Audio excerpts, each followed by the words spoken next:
गोदावरी नदीला पूर आल्यानं नांदेड जिल्ह्यातील शेकडो हेक्टर शेती पाण्याखाली गेली आहे। नदीकाठच्या गावातील सर्वच पिकं पाण्याखाली गेल्यानं पिकं उद्ध्वस्त झाली आहेत। शेतात पिकं नाही तर फक्त पाणी दिसतंय।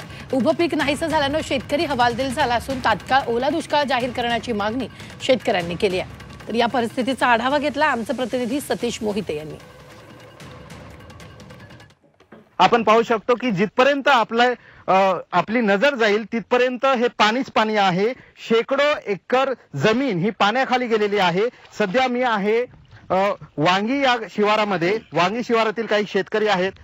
हे कोणाचं शेत आहे, किती शेती आहे आणि काय आता सध्या परिस्थिती आहे? मी मुक्ताजी सीताराम शहापुरे वांगीकर, तालुका जिल्हा नांदेड येथील शेतकरी असून या अतिवृष्टीमुळे खरोखर या ठिकाणी गव्हर्नमेंटने या ठिकाणी मुख्यमंत्र्यांना आणि उपमुख्यमंत्र्यांना मी सांगू इच्छितो की आतापर्यंत एवढा दुष्काळ, ओला दुष्काळ जाहीर करावा व सर्व शेतकऱ्यांचं कर्ज माफ करावं। साहेब 2 एकर कापूस होता, कंबोती 1 लाख ते 1.5 लाख रुपये खर्च झाला साहेब।